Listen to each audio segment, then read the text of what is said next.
I've been doing interventions for over 14 years. I've probably got 1,000 interventions under my belt. I've been an addicted individual that was on the receiving end of an intervention.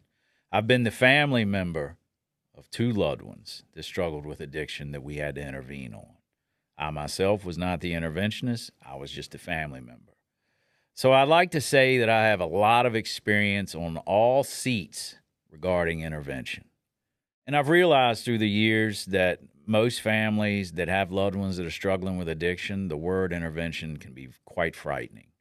They have this belief in their mind that it's going to be this huge confrontation with people throwing chairs, and they're fearful that their loved one is, they're going to push them further away. And I hear that, I just don't think an intervention will work. When you look at how interventions are portrayed on sitcoms and on TV, and certainly it seems to entail a lot of drama.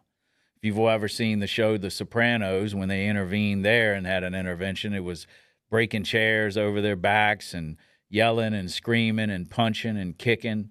And that's just not how a real intervention goes down. In the real world of interventions, the drama and the chaos rarely happen. Interventions are always appropriate. What model of intervention you use may change, but interventions are always appropriate. When you've got a struggling loved one who is using alcohol or drugs or sex or gambling in a way that is causing them danger and causing chaos and harm to the loved ones around them, intervening is important, and it's appropriate, and it's effective.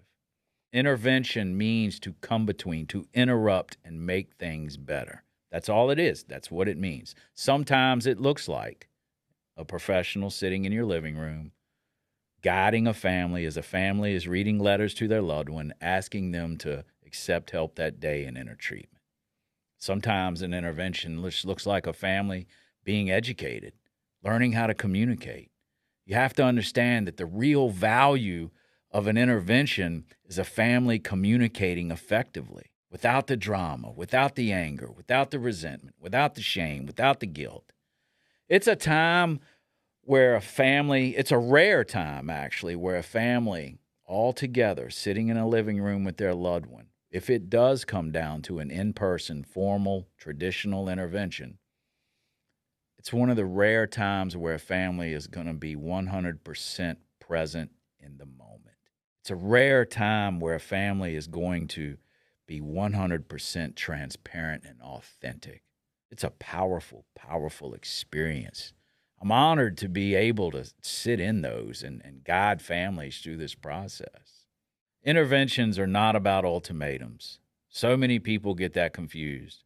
There's a huge difference between boundary and ultimatum, two totally different definitions, actually. An ultimatum says, hey, you go do this or else. What you're really saying when you're approaching a loved one with an ultimatum is, hey, you go off and change so I don't have to. What a family, if they are giving ultimatums to their addicted loved one, is really saying is, hey, you go off and carry the entire weight and emotional health of this family on your shoulders so we don't have to change. What a boundary is, and that's what interventions are about, is healthy boundaries delivered in a kind and loving way of saying, hey, we recognize that there's a problem. We're not here to debate you and whether there is a problem or there isn't.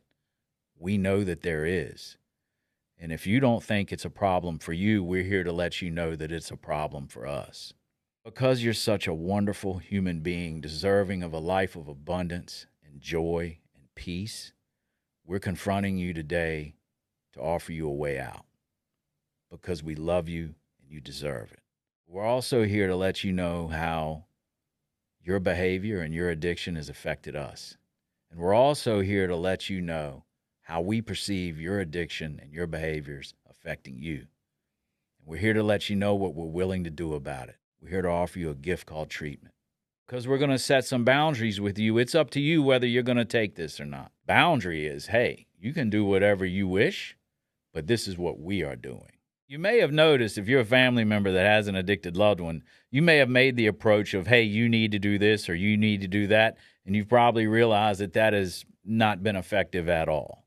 An addicted individual, and me being one of them, if you come to me and tell me, or come to us and tell us what we need to do, more than likely we're going to do the opposite. I mean, think about it. No one likes to be told what they need to do. But when you approach a loved one in a kind and loving way, when you're armed with the facts of what the real problem is, and you have a solution lined out, and you're clear on what the solution should be, and the pathway to get to that solution, and you present a kind and loving boundary to a loved one, what is there to argue? When you approach your loved one with an ultimatum and say, hey, you go do this or else, you're going to get some pushback. You're opening up the door for a debate and an argument and resentment. But when you go to your loved one with a boundary, saying, hey, this is what I see, this is what I'm willing to do about it, this is what I will not do about it, this is what I won't allow in my life. If you want to continue on the path of using drugs and drinking and being in that chaos, you're a grown individual. I won't get in the way of that. I won't rob you of the experience that you may need to have. But for myself, I'm going to put some things in place and some boundaries so your behaviors won't affect me. Now, I will certainly mourn your decision of not accepting help. I will certainly be worried about you and concerned about you. I'm not going to turn my back on you. I may have to step back for a while because watching this unfold is just too painful to be around, too painful to watch. So I may have to disengage from the relationship for a while to strengthen myself and for me to be okay. But I'm always going to love you. And I want you to know that the offer of help is always on the table. That's what an intervention is. It's not about, hey, you do this or else. It's not about a bunch of yelling or a lot of screaming. I don't know about you, but for me, when people tell me what I need to do, I'm going to get defensive around that. Truth is, an addicted individual really values their family.